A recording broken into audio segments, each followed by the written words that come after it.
Sakymų, prisiklausęs paskaitų, žino kaip ką atsakyti, netgi žino kaip visata kūriama yra. Kokie dvasinio pasaulio regionai, ten viską žino, bet jausmų neturi. Ir jis dėl to neturi, nes jisai žino, kad tai yra materialu, o pripažinti, kad aš materialistas, kaip ir nelabai gali, neišeina. Aš tiek metų praktikuoju ir mes vis tiek dar materialūs jausmai. Aš vėl pajutau pyktį. Pajutai, po 10 metų pajausi. Ir po 20 pajausi, galiu iškart nuteikti optimistiškai. Ir po 20 metų bhakti jogos jausime pyktį. Ir po 20 metų jo praktikos išgyvensime pavydą. Pavydas yra labai sunkiai išvalomas jausmas. Labai. Jisai lieka iki pat labai aukštų stadijų bhakti jogos. Iki pat labai aukštų stadijų mes norėsim išsiskirti iš kitų.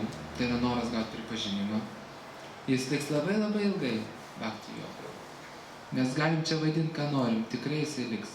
Ačarijos paprašo. Iki bhavos, ten iki, žodžiu, pačių aukščiausių lygių lieka dar dėmelės tų jausmų. Tai vad, kad tos jausmus pereiti, visų pirma, juos reikia pažinti. Jeigu tu nori atsisakyti geismo, tu pažink tą geismą iš viso. Ir geismas savam etapė yra vaistas, o savam etapė yra nuodas. Savam etapė tai yra vaistas. Nes, pavyzdžiui, žmogus, kuris nejaučia pasaulietinės meilės kitam, jisai negali judėti prieki. Senberniai viskas sulūžta. Senmergės irgi, ten būna su psichika. Nėra motyvacijos. Nėra motyvacijos. Ir vat kiek aš turėjau jau ir iš konsultacinės praktikos. Vat ateina žmogus, nejunta, pavyzdžiui, neturi kito žmogaus, nejunta jausmų. Viskas, jis negali gyventi. Nejuda gyvenime. Negali eiti prieki. Nėra motyvacijos. Dievo jausmų nėra, dėl Dievo negali judėti, o kito žmogaus irgi nėra. Tai kas jį gali motyvuoti? Pinigų užsidirba. Ir kam tai pinigai? Ką aš čia mėgosiu po pagalį? Su mašina važiuos. Pravažiuos, pažiūrės. Kas toliau? Ir grįšiu viens į savo tą garažą, užsidarysiu. Nėra dėl ko. Tai va toksai, kuris neturi jausmų, neturi objektų, kuriam jausmus jaustų, jis yra žemiau už tą, kuris turi objektą, materialų ir jaučia materialius jausmus. O už tą aukščiau tas, kuris turi objektą ir jaučia dvasinius jausmus. Pagavot tą momentą. Ir kas įdomiausia, tie visi materialūs jausmai yra radharanės šešėlis. Taip mes einam prie radharanės per materialius jausmus. Per durgą, per durgos energijas.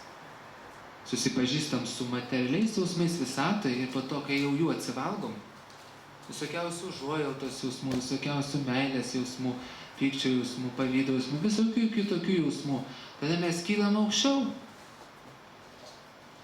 Mes kylame aukščiau. O jeigu mes norim peršokti, sakom, čia materialu, ir nenorim spręsti savo problemas. Taip, nenorim spręsti.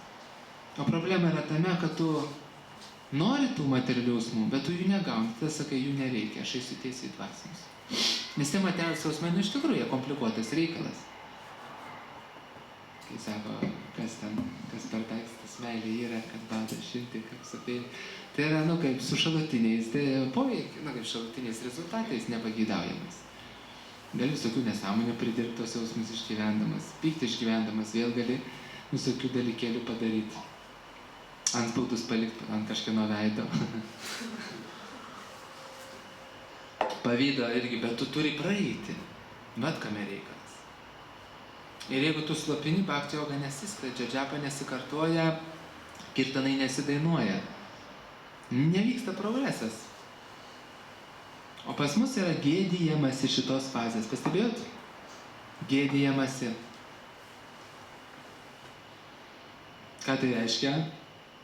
Tai reiškia, kad labai norima greitai peršokti. Nenorima būti savo lygyje, o mūsų lygis yra toksai, kad pirmą dar reikia šį sveiką asmenybę psichologiškai tapti.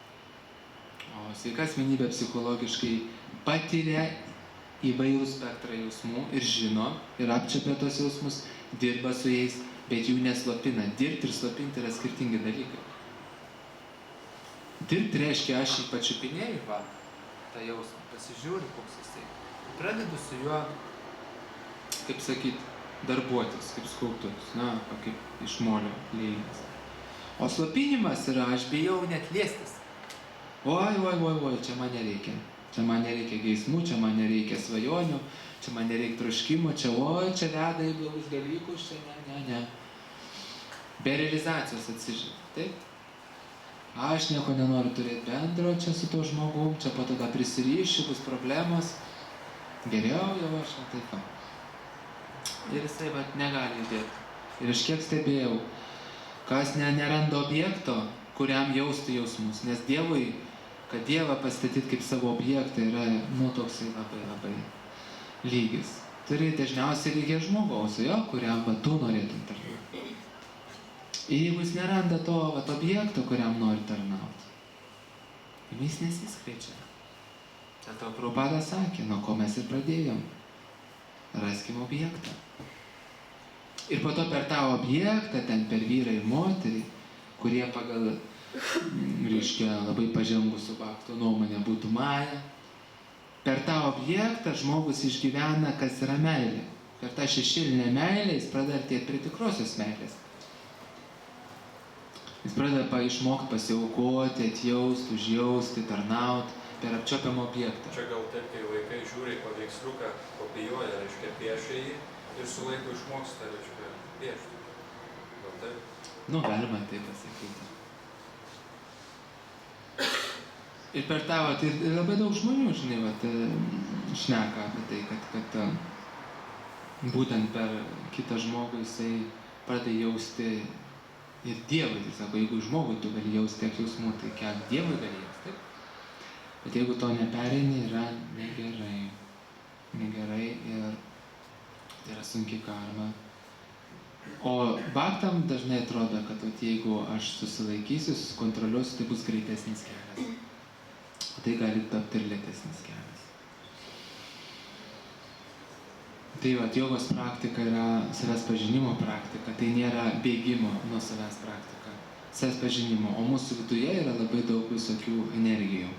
Ir su tom energijom yra labai palanku susipažinti, ir nereikia jų bijoti. Nereikia bijoti savo pykčio, nereikia bijoti savo pavydo, nereikia bijoti savo geismų.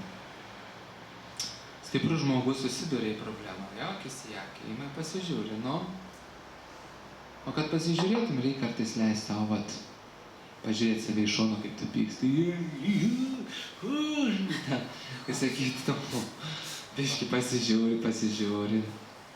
Leidi, išeiti. Aišku, kad tu išeisi, tai bus.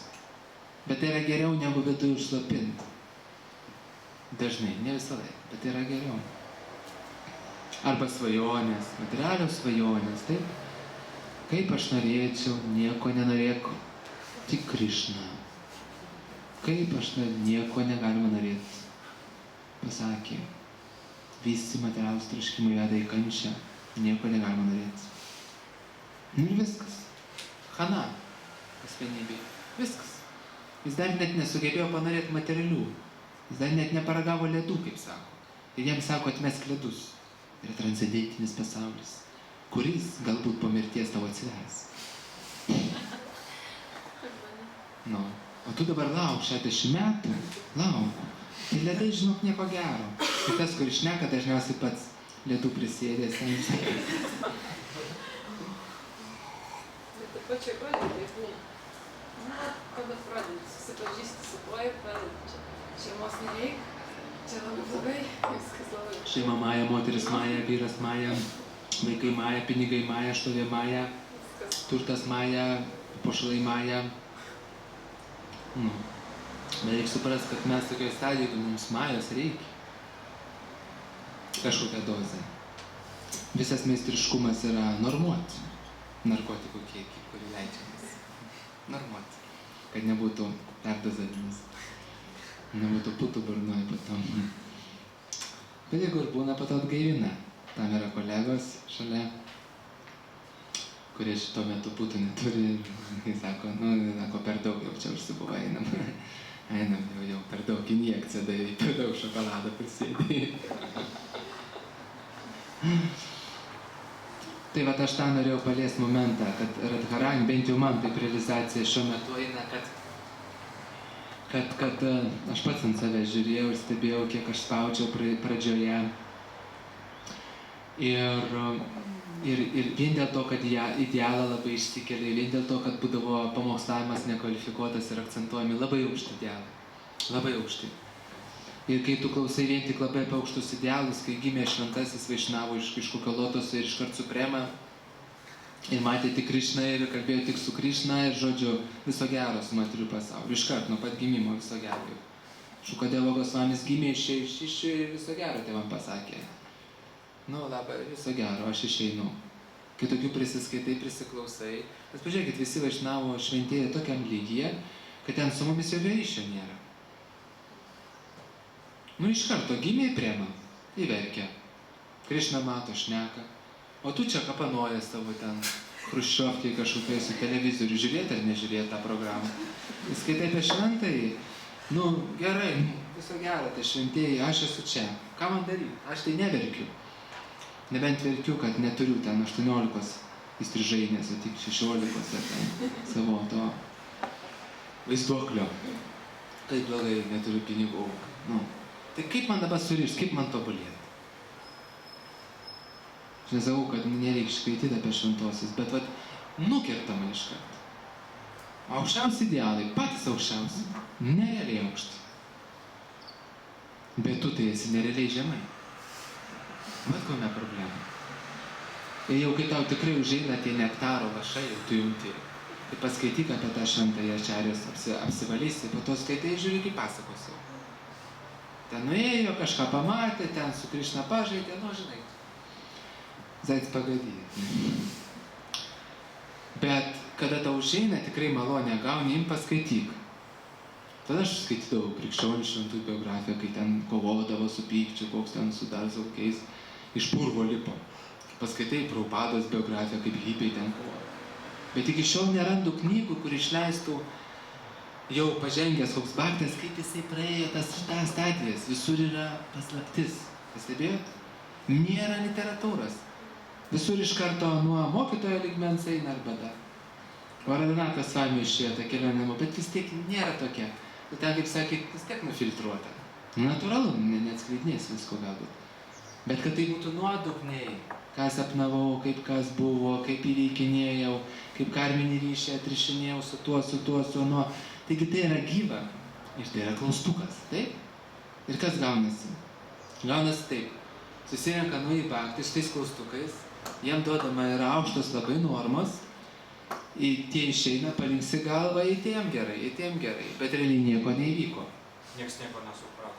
Nu kaip, jo, nu ta prasme, pasakaitės tokios, nu nenoriu čia įžeisti, kaip sako, labai jau taip nužemint, bet realiai, nu, pamatai, kad realių to etapo problemų yra nesprendžiamas. Grūdama transcendencija, o tos transcendencijos jau yra, patikėkime, labai daug. Bet kaip man skleistis kaip asmenybei Krišnos sąmonė? Nu, ką man daryti? Kaip man savo svajonės įgyvendinti? Kartok Hare Krishna, skaityk Šrimad Bhagavatam. Pastoviai atsakymai, dažnai duodami. Skaitykit Šrimad Bhagavatam, kartokit mantrą. Daugiau prasado ir daugiau kirtanų ir viskas išspręs. Ir nesisprendžia. Tai revoliucija. Ne, bet tai sako, kad ten kartok Hare Krishna 16 ratų į dieną ir jau laimė. Jo, jau esi išsivadavimo lygyje ir, žodžiu, jau su angelais ten užkojos angelą ir tavęs neša, kaip sako, į dangų. O jūs jaučiat laimę? Aš kai geriau tokias jaustis. Jo, aš jaučiu kažkokią laimę kiekvieną dieną, tikrai. Tikrai nejuntu liūdėsio, nebent kai su statybininkais tenka. Tada tai toks apmaudas užeina, kad Irgi laimė. nu, irgi tam kontrastą jo primena, kur gyveni ir kad čia nedvasinis pasaulis.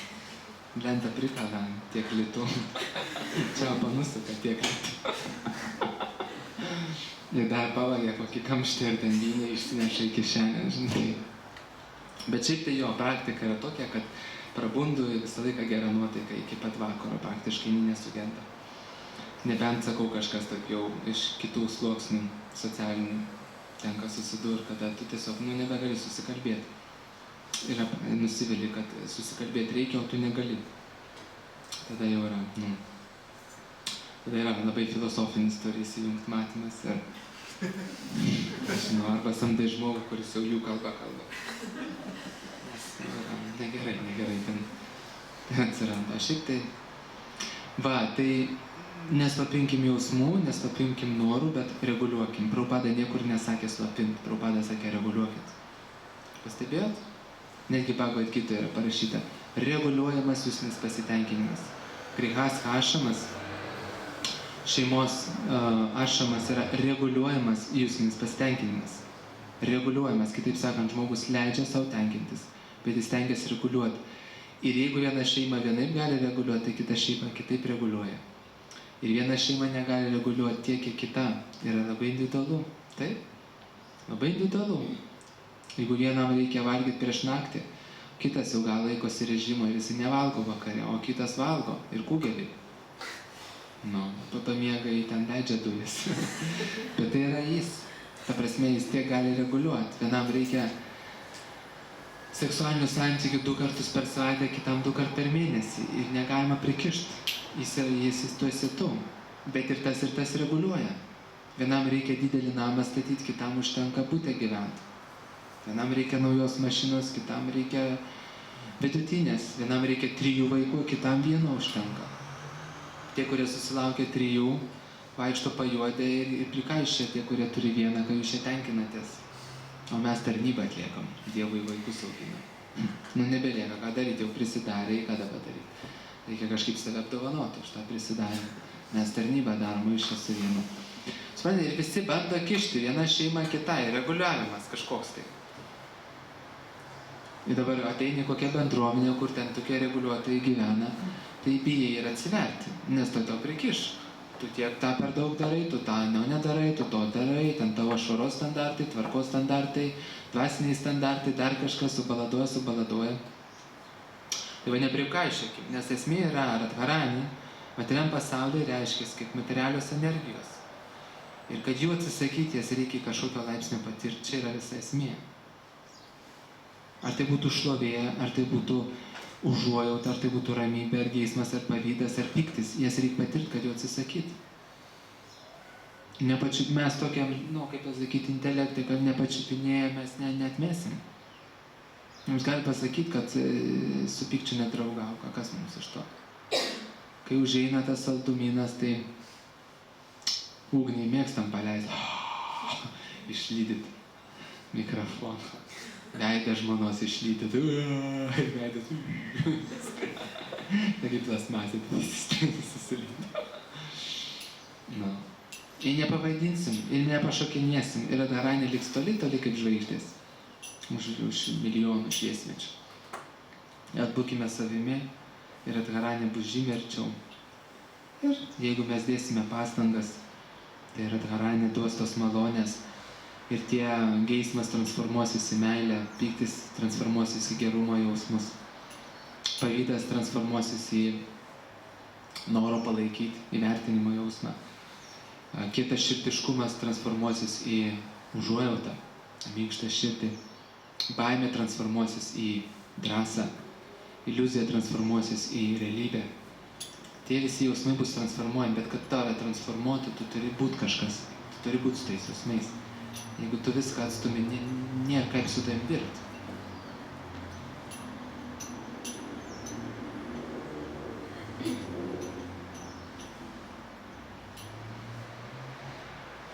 Tai va, čia yra radharanė, yra visur per mūsų jausmus, nes radharanė yra meilės jausmas. Ir per šešėlinius jausmus. Ir mes kartais galim patirti to jausmo dalelę. Patiri radharanė. Ir radharanė labai sunku medituoti ilgai, nes yra tyra. Lakšmi yra radharanės ekspansijos. Lakšmi tai yra deivės, kurios tarnauja Krišnai žemesniuose regionuose, dvasiniam pasaulyje. O materialūs jausmai ateina iš Durgos. Kitaip sakant, radharanė yra Durga, yra radharanė materialiam pasaulyje.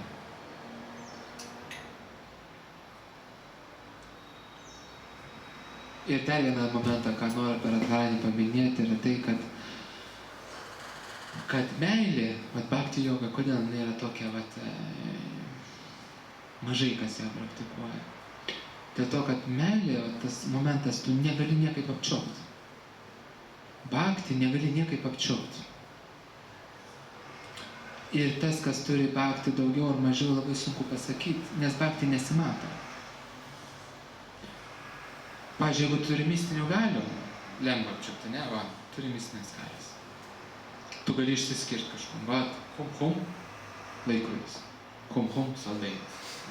Čiaukšt per galvą pagyčiau, dar kažką ten, telepatį, žiūrėk, tu apie tą galvoji, aš apie tą galvoju, jūs avatarą, taip, aš avatarą, supratai, pagaliau, sėst prie mano kelių, lenkis. Kas toliau? Mistinės galės lengva apčiopti. Intelektą, išmintį, jis gali cituoti, visokius šventus, išmintį berti. Irgi visi mato, koks išmintingas, taip varta, ir taip. Ir atsakymai visi, viskas. Turtą lengva pademonstruoti, imkit čia, imkit mistinės galės, imkit išmintį, imkit turtą.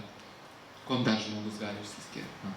Grožis, aš koks gražus, kokia aš gražiai. Geras balsas.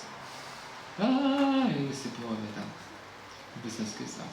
X-Factorė, net debilizmas padarytas.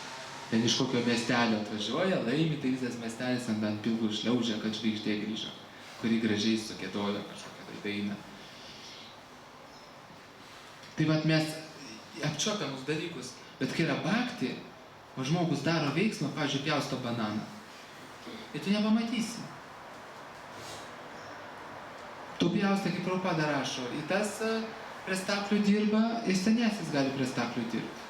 Prie staklių, tekint medį. Ir tu nepamatysi. Tai vat ir yra, kodėl pats tingiausias yra momentas bhakti, ta meilė. Jinai antiek yra neapčiuopiama, jinai antiek arti, ir tuo pat metu jinai antiek toli, kad tu neprieisi, nepaimsi mistinę galią, papraktikuosi, išsiugdysi. Turtą padirbėsi, sukaupsi. Išmintį pasimokysi, žinių prikaupsi. Dabar ir grožį padaro su skarperiukais, jo. Tos dalykus tu gali lengvai gauti, bet meilę tu niekaip pat negausi taip lengvai. Ir Radharani ateina tik atsisakius visų šitų dalykų. Kada tu atsižadi visko, sakai, aš tik Krišna, tada Radharani duoda savo tą malonę. Ir kai mes tai girdim, galvom, reikia kuo greičiau atsisakyti visko, ne? Ir tada ir užspaudžiam. Ir čia yra sunkiausia, kai tu žinai, kad reikia visko atsisakyti, kuo greičiau, kad Radharanę pasiekti. Tuo pat metu ir neatsisakyti visko. Vat šitam momente ir įvyksta paskubėjimas. Kai tu jau tau pasakė, receptą davė ir tu jau, nuo rytojaus mes pradedam. Viską užsukam, kranus užsukam, visus norus, svajonės, jausmus išjungiam ir tampame tyrais bhaktais. Su tylakom viskas ten su sąrais, Prabhu, jau mes dirbame. Na ir prasideda žaidimas. Žaidimas, atsidaro scena ir išeina aktorius. Aš esu Krišna Das. Jūs esat Gaurangi Devidas. Ir prasideda tas spektaklis. Prašau, čia išjungė viską ir tapo per vieną dieną arba per metus patapo gulbė. Išplaukė gulbė ir tas gulbečias ir po metų, po dviejų ten tos basutės ten plyšt pradeda, jau ten krist balerinos, sijonai smukti. Ir ten tas nubėga tas makijažas, juodas ašaros ir šitą ten į to. Procesas neveikia. Ir užsitraukia scenas. Užsidaro viskas. Ir sako, buvo toks faktas. Taip intensyviai praktikavo. Bet kažkas nutiko. Nežinau, kas ten vyko, bet kažkas nutiko. Tai va, jisai tą šou padarė, išėjo, po to užsidarė žolaitas. Istorija nutyli, kas su herojų nutiko. Reabilituojasi už žolaidą. Kai sekančio karto. Tai vat, aš noriu, kad pagautume, čia labai subtilus momentas bhakti jogai. Labai subtilus momentas, kai tu žinai, ko reikia, kad tu grįžtum pas Krišną ir tuo pat metu vis tiek nuodus naudotum. Suprasdamas, kad negali vien tik tais atnektavats. Čia labai daug sąžiningumo ir buvimo savimi ir brandos turi. Ir mes visi paspaudžiam kažkur, paspaudžiam ir jau atrodo Radharani toj ir o Radharani mato, veidmainis, spektaklį daro čia. Tada kitus apgaudinėja. Tada jinai ką? Su rykšte. Pum, pum, pum. Tai va ta bhakti, jinai yra labai, kodėl bhakti jogas? Jis neišsiskiria nieko. Paprastas žmogus gali sėdėti ir valgyti duoną. Kaip Prabhupada sėdėdavo, valgydavo prasadą. Bet ką jisai viduje jaučia tai darydamas, nieks negali pasakyti. Tik tais to pačio lygmens žmogus. Kaip pas Prabhupada vieną kartą atėjo mokinys, jis sako, Prabhupada, jūs depresijoje, jūs labai liūdnas, sako, aš transe. Sako, aš transe. O jam atrodė, kad čia depresija. Žinai, toks veidas senas, tokia vėvės, tokias, Prabhupada, tokias žvilgsnis, kaip marmaras toks, nesupras, atrodo, kaip triems, taip. Jis transe, bet tai ką tu ten matysi? O gal jisai su Krišna žaidžia tuo metu? Tu matai odą, ką tu per tą odą pamarmatas obolius, ką tu ten per tos obolius pamatysi akių. O viduj nepamatysi. Bet to mes ir žinom, kad čia gali Prabhupada ateiti atsisės kitų pavydų, sakys, dar vienas klaibėdėtis atėjo, gerai, pasėdėk, patobulėsi, o pyrago išsineši. Ir įpiai, žinot, kas prausdavosi ryte, Prabhupada eilėj stovi ir įpiai prausėsi. Palaukia Prabhupada, tada įlenda į dušą ten, kur jau su tais plaukai, žinai, pas kitus tokie plaukai, ten išplauti ne taip lengva. Prabhupada prausė, Prabhupada valydavo lėkštės ten po iniciacijos, pirmą iniciaciją, susidavo, priėmė mokinius ir dar pats tvarkė ten tą visą areną. Mokiniai plytų pavagė iš viltimų statybų, žinai, jeigu padaryti, sidėjo. Tai kosminis guru, čia ne šiaip sau koks Petskelis nužengė, bet super guru atėjo.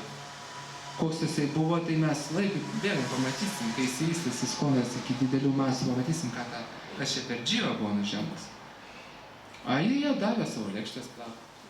Tai jau mokiniai, tai jeigu čia taip ateitų kitai formai, nepamatyro bhakti, labai sunku atpažinti. Ką tu žinai, tik tais iš ko galėt pažinti, kad tau priejo būnant kažkoks įkvėpimas tarnaut Krišnai, nesuvokiamas ateina, pagal tą gali ir pažinti. Dėl to ir yra ta bhakti joga, kodėl jinai nėra labai patraukli, nes jinai nieko tau nežada. Nei mistinių galių tau žada, nei pinigų tau žada, nei kažkokių tai žinių, nei dar kažko sveikatų, tau žada meilę, o ta meilės ne visiems reikia. Tai va čia yra, dėl to ir sako, aš galvodavau, kodėl vadina, kad bhakti joga yra slaptingas procesas, kodėl vadina, kad Radharani yra viena slaptingiausių tokių būtybių. Kodėl taip yra? Kame reikalas? Kodėl tai yra pats slaptingiausias? Nesuprasdavau. Dabar pradedu po biškį suprasti, kad tai yra slaptinga dėl to, kad tai yra prie pat tavęs, bet kiti dalykai tai užgožia. Tau prie pat yra ir galios, ir pinigai, ir prestižas, ir šlovė, ir tu niekaip negali paimti tos meilės, tau vis jinai išsprūsta. Niekaip negali juos apčiuopti. Dėl to Kristus ar kas sakė tą himnas meilei? Kas yra, ne?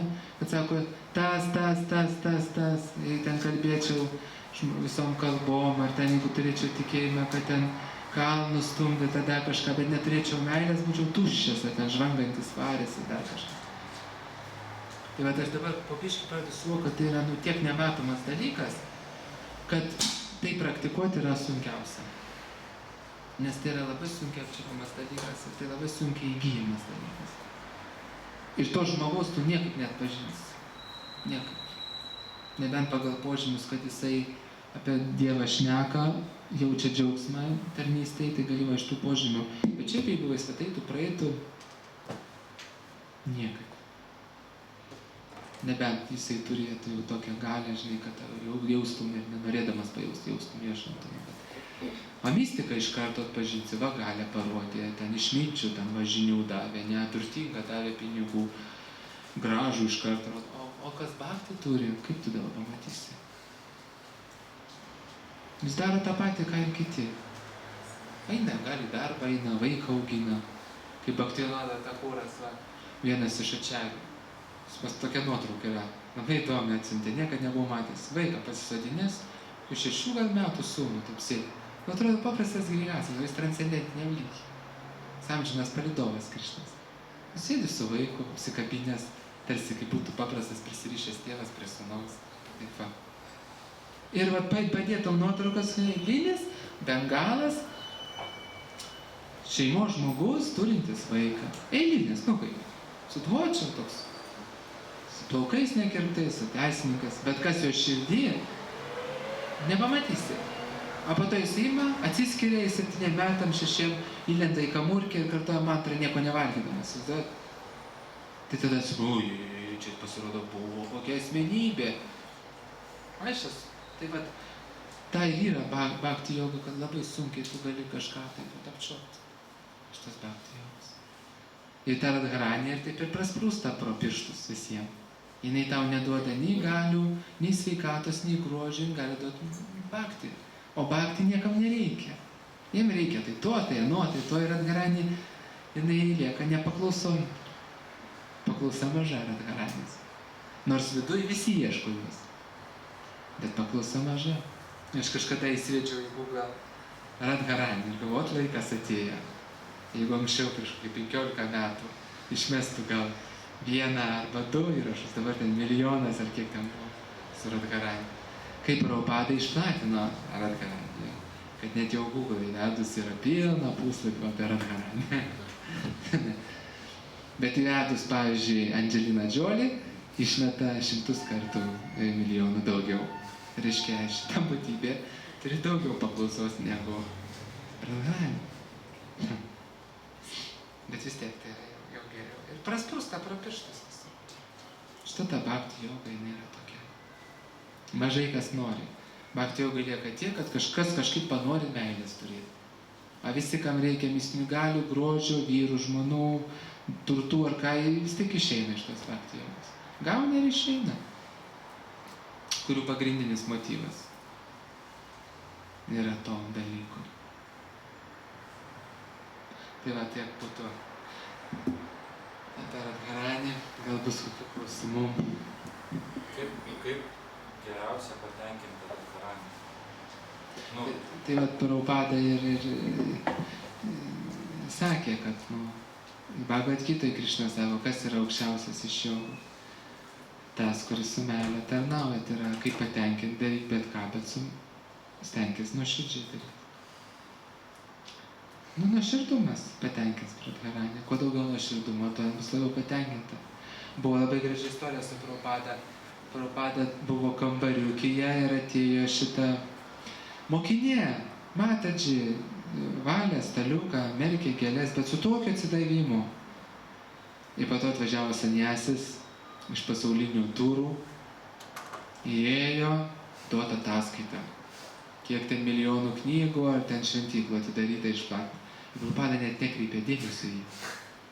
Ir taip kalė per ego, jis rašo savo atsiminimas. Sako, jis žiūrėjo į tą mokinę, kaip tarnauja ir gerėjus, ir tą net nekreipė dėmesio. Tada grįžo mohikanas, ten nuverkęs kalnus, bet su išdidumu grįžo.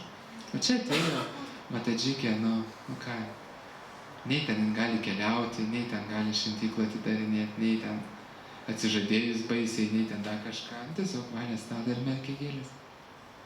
Tai va taip patenkina, čia yra atsakymas, kaip patenkinti radharanę. Sakykite, jeigu mantra Om Shri Radhe Devi Namaha, čia teisingai, kad tokių mantrų yra, kad Radhe? Man atrodo, jinai yra Om Shri Radhe Devi Namaha tinka?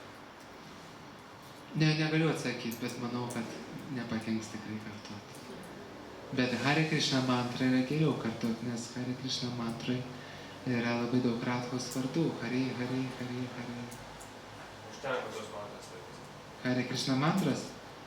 Užtenka, bet jeigu jums neužtenka, jūs papildomai kartokite Om Shri Radhe Devi Namaha. Vat vėl, ne? Šablonas. Pasakė, užtenka Hare Krishna mantras. Ir mes dabar sakom, užtenka Hare Krishna mantras. Bet jeigu norisi, kažkokia, dar kartokim. Galima ir Durgai pakartoti, o kodėl ne? Čia pusdievių garbinimas, kaip tu dabar degradacija. Tai palauk, tai tavo motina. Kraujas teka dėka Durgos. Širdis plaka dėka Durgos. Kodėl negalima pagarbinti Durgos? O kodėl Šivos negalima? Tai ką tu Šivaitas? Tu čia jau žiūrėk, ant pusdievių gali užkibti, žinai, tokie visokie. Tai jis net nepajuto, koks yra sąlytis tas Šiva, jis net nepabendravo. Ir atstumė Mahadžaną, Šiva yra Mahadžanas, yra vienas iš aukščiausių bhaktų. Tai va tas labai, aš netgi su Prabhupados mokiniu vienu buvau susiginčęs. Astrologui parašiau, sakau, jis astrologas, o tie pusdieviai, žinai, astrologai žino, kad pusdievis mantras, sakau, atsiųskit man maldų Brahmai, Šivai, Durgai. Jis man parašė, tai sako, čia pusdievių gali. Susidūrė, bhaktas išpraktikavęs apie 30 metų. Žymus toks astrologas, nenoriu vardą pasakyti. Tai ką tu čia pusdievių šlovinimas, aš sakau, ryšį juntu. Realų ryšį. Ko aš negaliu šlovinti? Tai jis man va tiek va, šlovų. O va tiek va, grinai. Prirašė iš šventraščių citatų, kad pusdievių garbinimas yra, labai pavojingas, ten blogas ir ten materializmas, va tiek va. Sakau, aš ryšį juntu, tu supranti, ryšį. Tai yra Dievo bhaktas. Aš juk nešlovinsiu jo kaip Dievo. Tai yra bhaktas. Sėrašau, kas tavo mokytojas? Jau rašys laišką. Taip ir jį neatsiuntė. Tada aš pats susiradau. Om Namah Shivaya.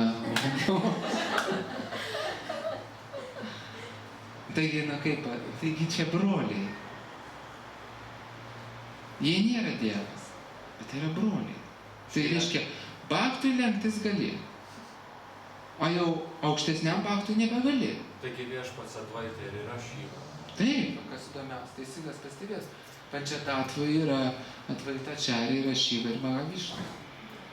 Tai vat būdavo to ir iki šiol vis pasitaiko, to va tokio fanatizmo. Tik Krišna. Tai palauk, Krišna jisai sako, pusdieviai yra mano tarnai, yra mano agentai. Tai vat su to mantrom, svarbiausia tinkamai sąmonėj tą mantrą tart. Jeigu garbinam Šyvą, tai garbinam kaip tarną Dievo. Jeigu garbinam Durgą, garbinam kaip tarnaitę Radharanis. Arba pačią. Jeigu garbinam Ganešą, arba Čandrą, Mėnulio dievybę, arba Indrą, arba Suriją, Saulės dievybę, arba Yamaradžą, tai garbinam kaip Krišnos bhaktus. Pažiūrėkit, Vivasvanai Bhagavad Gita buvo persakyta. Saulės dievybei. Om Suryaja Namaha. Galima ryte atsikelti, sakyti, Om Suryaja Namaha. Sveikinu Saulę. A ką jau Saulė, tai čia jau Maja? Daug dėjo ten iki Saulės lygio, dar mums, ne? Jeigu paskaitysim apie Saulę, taigi ten kiaurus metus asmenybė sėdi ir veža tą dangaus kūną. Ten nėra taip, kad pramiegojau, blogą nuotaiką, arba nėra jėgų. Ir ten nėra laisvadienių, ten yra iki mėnesį. Na, jeigu taip patikėt, kas rašoma, tai jūs pamatysit, kokią atsakomybę tie pusdieviai neša. Tai nėra taip, kad, oi, man reikia filmą pažiūrėti, arba produtų suvalgyti. Taigi ten patikėta tokia atsakomybė visatui, kai žino, kai jisai minutę suvėluos, milijonai dživų žus. Minutę suvėluos. Ir dabar negalima garbinti. Tai atsiprašau, kas čia per fanatizmas? Tai va, kartokit mantras, kokios jums patinka, tik teisingoje sąmonėje ir jos veiks. Ir padės pusdieviai pas Dievą, ir Durga padės. Jeigu norim su savo materialiais jausmais padirbėti, va, į Durgą galima pamedituoti, padės. Durga, kaip įdomiai, ką daro? Jeigu tu eini dvasiniu keliu ir nori pas Dievą grįžti, tai Durga padeda susidoroti su tavo materialiais troškimais. Bet jeigu tu nori tenkintis, tai Durga tave jau su tuo trišakiu, ne, kaip pavaizduota, žmogų durė su trišakiu. Su trijopom kančiom jinai tau atneša kančias. Bet jeigu tu garbini Radharanę, Durga tau padeda. Neatmeskim, tai yra motina. Materiali motina mūsų. Jis duoda kūną mums. Šiva ir Durga duoda kūną mums. Tai yra mama ir tėtis šioje visatoje. Ir tai yra tolimas Krišnos ir Radhos ekspansijos šiame dar. Taip kad man tai šis, pavyzdžiui, bhakti joga, jau ypatingai dar kai gamtoj pradėjau daugiau bendrauti su gamta, natūralus noras yra sveikinti saulę, lietus lyja, tai tu jungti vandens stichiją, ežeras vandens stichija, žemės, Bhudėvi, žemės dievybė, atsigult ant žemės, gali mintimis įlysti tą žemę, paprašyti, kad žemės dievybė tave nuramintų, taigi motina gali nuraminti. Bhudėvi. Juk Bhudėvi iššaukė Krišną prieš 5000 metų. Bhudėvi atėjo ir meldėsi, sako, Krišna nuženk, nes žemę spaudžia kas ten tie nuodėmingoje karaliai, taip buvo, užsiveisę tie demonai. Ir sako, man yra sunku. Našta energetinė, galų gale demonai gena žemę, išnaudoja žemę, tai sunku dėti. Ir Krišna nužengė, tai jinai yra galinga dievybė, Bhudėvi, žemė šitos dievybė. Tai kaip tu negali pasveikinti žemės dievybę, taigi ant jos vaikštai kasdieną, ant tos dievybės. Kažkaip net proto nesuvokiu. Nu, tai čia neprotų reikia ir suvokti. Arba vandenynas, kiekvieną dieną prie jūros einam, taigi dievybė yra. Jūra turi savo dievybę, kuri globoja šitą jūrą. Kiti eina visą gyvenimą, nieko nepajuto. Kaip eina prie to vandens, taip eina.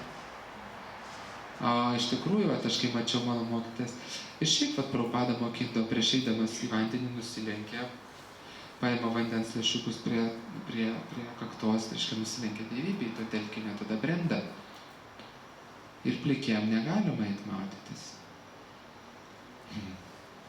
Reikia jau pridengti, skaitos įžeidimas vandens stichijai. Nederėtų eiti vandenį nagam. Tai va, tu natūraliai nori, nes kaip tave veda Krišna? Tave, tu susipažinai su žmonių pasauliu, dabar virš žmonių pasaulio kas yra? Pusdievių pasaulis. Tai turi susipažinti su pusdieviais. Krišna tai aukštai, tai turi praeiti visus lygius. Tai kaip dabar atmesti pusdievius, kurie va tau kasdieną kontroliuoja, reguliuoja? Kaip negalima?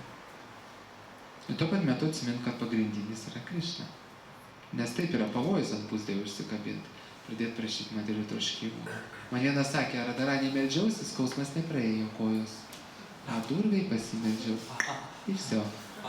Tai va čia yra, čia teisingai, čia suprantu. Bet to, jeigu tu garbini tą pusdievį, tai prašyk ne materialių dalykų, bet dvasinį. Kad padėtų eiti dvasinį keliu. Kokia tulasi hierarchijai? Tulasi yra, skaičiau, bet kokia atveju tai yra dvasinio pasaulio esybė, kuri duoda save prieinamoj formai čionais. Ir tai yra iš tikrųjų transcendentinio lygio būtybė. Tai nėra pusdievio lygio, tai transcendentinio lygio esybė, kuri duoda labai apčiuopiamą kontaktą, gali tu ją čiupinėti materialioje formoje. Tai yra aukščiau už tų. Savo, tai jeigu toj hierarchijai, jie visąlaik stato, ir pat Krišnos ant pėdučių galima netgi. Negalima pusdievą nukodyti Krišną. Bet kas įdomiausia, pavyzdžiui, Džaganatha šventyklai aukoja Džaganathos prasadas, Maha prasadas tik skaitos tada, kai paaukoja po to šitai Durgai. Pirmą Džaganathom, po to aukoja žemiau hierarchijom. Ir yra Durga. Ir Vimala Dievi ten yra, Vimala Dievi Durga. Bet prasme, jį irgi paaukoja. Tada jis tampa Maha prasadas, reiškia. Ir ten yra Vaišnava.